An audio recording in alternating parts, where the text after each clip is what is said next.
Fëmijë të akuzuarit Milorad Djokovic gjatë luftës Shimo Bibulica ka deklaruar para gjykatës themelore në Prishtinë se e ka parë të akuzuarin gjatë luftës të armatosur dhe të uniformuar.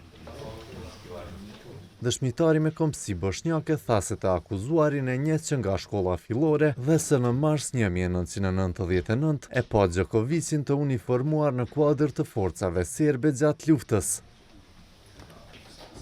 Ai nuk u shprehi sigurt për llojin e armës që tha se i akuzuari e mbante gjatë luftës, por përmendi një lloj të armës së gjatë.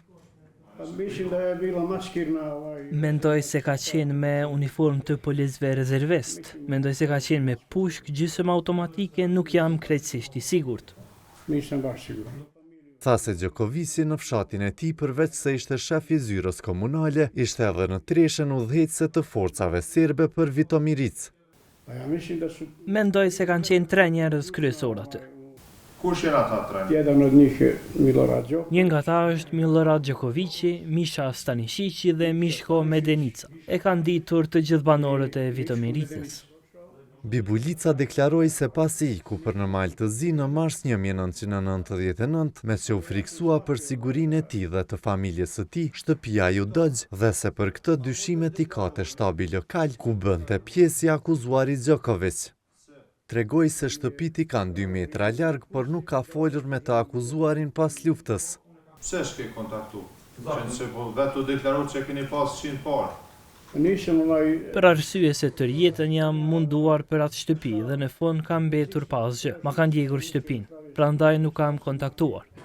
Në pyetjen e avokatit të Djokovicit, Vasilije Arsic, se është kërcënuar ndonjëherë nga Djokovici gjatë luftës, dëshmitari Bibulica tha se i akuzuari nuk e ka kërcënuar.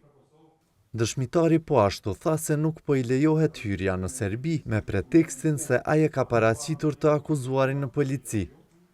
Ai kërkoi gjykatës që të bëjë diçka në mënyrë që t'ja lejojnë hyrje në territorin e Serbisë, me që ka familjar që nuk ka mundur t'i vizitojnë në Novi Pazar.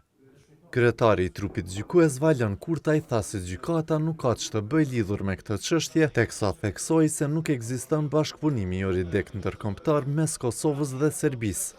Djokovic akuzohet për krime lufte në Ozdrim dhe në fshatrat përreth të komunës së Pejës, pjesëmarrje në vrasjen e 11 civilëve shqiptar, 5 prej të cilëve janë të zhdukur. Në akt akuzë thuhet se më 7 maj 1999, nga të shtënat me armë të forcave serbe ku bënte pjesë si pandehuri, u plagosën edhe 3 persona që u mbijetuan plagëve.